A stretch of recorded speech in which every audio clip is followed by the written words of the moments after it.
ఉమ్మడి మహబూబ్ నగర్ జిల్లా గద్వాల నియోజకవర్గంలో కాంగ్రెస్ నేతల మధ్య ఉన్న వివాదాలు రాష్ట్ర స్థాయిలో చర్చనీయాంశమవుతున్నాయి.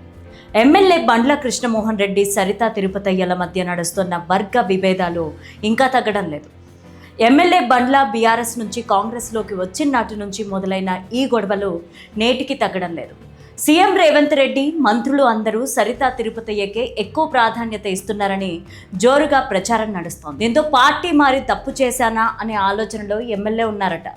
ఎమ్మెల్యే అలా అనుకోవడానికి గల కారణాలేంటి? సరితా తిరుపతయ్యకు లోకల్గా బలం పెరగడానికి గల కారణాలేంటి? ఇప్పుడు చూద్దాం.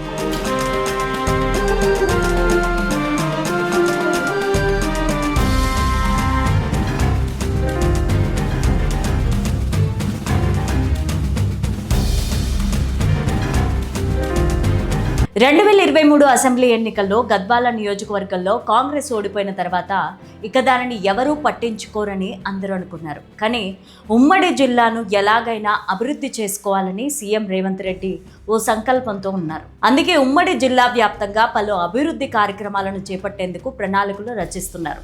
అందులో భాగంగా గద్వాలలోనూ పలు అభివృద్ధి కార్యక్రమాలకు ఇటీవలే శ్రీకారం చుట్టారు. ప్రభుత్వ కార్యక్రమాలను జనాల్లోకి తీసుకెళ్లే క్రమంలో లోకల్గా ఉన్న ఎమ్మెల్యే బండ్ల, సరితా తిరుపతయ్యల మధ్య నిత్యం గొడవలు జరుగుతూనే ఉన్నాయి. ఇద్దరి మధ్య ఉన్న వర్గ విభేదాలతో కాంగ్రెస్ క్యాడర్ రెండుగా చీలిపోయి ఎవరికి వారే యమునా తీరే అన్న చందల్లా మారిపోయింది. బీఆర్ఎస్ నుంచి ఎమ్మెల్యేగా గెలిచిన బండ్ల కృష్ణమోహన్ రెడ్డి తన రాజకీయ ప్రయోజనాల కోసం ఆ పార్టీని విడి కాంగ్రెస్లో చేరారు. ఎమ్మెల్యే చేరికను సరితా తిరుపతయ్య వ్యతిరేకించి ప్రతి కార్యక్రమంలోనూ ఎమ్మెల్యేకి ధీటుగా పాల్గొంటూ వచ్చారు. దాంతో పగతో పంచాయతీ, మున్సిపల్ ఎన్నికల్లో సరిత వర్గానికి టిక్కెట్లు దక్కకుండా ఎమ్మెల్యే చక్రం తిప్పారు. అధిష్టానంతో మాట్లాడి పట్టుబట్టి మరీ సీట్లు ఎక్కువగా తెచ్చుకున్నారు అని స్థానికంగా చర్చ నడిచింది.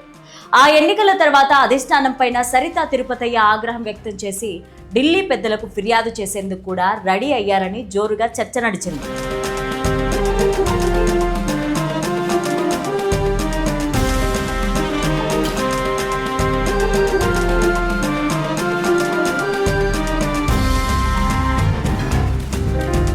సరితకు ఎలాగైనా న్యాయం చేయాలని సీఎం రేవంత్ రెడ్డి కూడా భావించారు. 2023 ఎన్నికలకు ముందు గద్వాల జిల్లా మాజీ జెడ్పీ చైర్పర్సన్ గా ఉన్న ఆమెను ఇటీవలే తెలంగాణ రాష్ట్ర గొర్రెలు మరియు మేకల అభివృద్ధి సహకారక సమాఖ్య చైర్పర్సన్ గా రేవంత్ రెడ్డి నియమించారు. ఇన్నాళ్ళు గద్వాల కాంగ్రెస్ పార్టీ ఇన్ఛార్జిగా ఉన్న సరితను స్థానిక రాజకీయ సమీకరణాలు, గ్రూప్ విభేదాల నేపథ్యంలో రాష్ట్ర స్థాయిలో ఈ కార్పొరేషన్ చైర్మన్ పదవిని కేటాయించారు. దీంతో గద్వాలలో ఒక్కసారిగా సరితకు బలం పెరిగినట్లయింది. సరితకు పదవి దక్కడం పైన ఎమ్మెల్యే వర్గం గుర్రుగా ఉందని టాక్ నడుస్తోంది. ఇటీవల గద్వాలలో పలు అభివృద్ధి పనులకు శంకుస్థాపన చేసేందుకు బట్టి విక్రమార్క, మంత్రి కోమటిరెడ్డి వెంకటరెడ్డి నియోజకవర్గానికి వచ్చారు. ఆ కార్యక్రమానికి ఎమ్మెల్యే వర్గం నాయకులు మాత్రమే హాజరయ్యారు. సరితకు సమాచారం ఇవ్వకుండా మంత్రులు పర్యటనకు రావడం పైన ఆగ్రహం వ్యక్తం చేసి ఆమె ఈ కార్యక్రమానికి దూరంగా ఉన్నారు. దీంతో సరిత బాధను అర్థం చేసుకున్న మంత్రి వెంకటరెడ్డి నేరుగా ఇంటికి వెళ్లి సరితను కలిశారు. స్థానిక ఎమ్మెల్యేని కాదని మంత్రులు ఆమె ఇంటికి వెళ్లడం పైన ఎమ్మెల్యే కూడా ఆగ్రహం వ్యక్తం చేశారని సమాచారం.